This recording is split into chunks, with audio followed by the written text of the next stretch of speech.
sang Maria Jam sang Pachama sang Tua Pathian Lo Kunlen Shu Chan Go O Len Ka Kan Lei Ka Lei Chu Song Lu Ha Pia Ning Chu A Sa En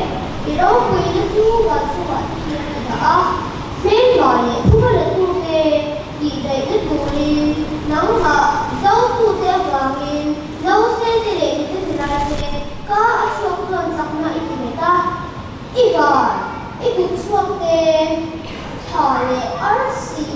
Iro A Thong Te Ki Thong E Tua Chang Chuan Mishim Hi Enge Mo Ni A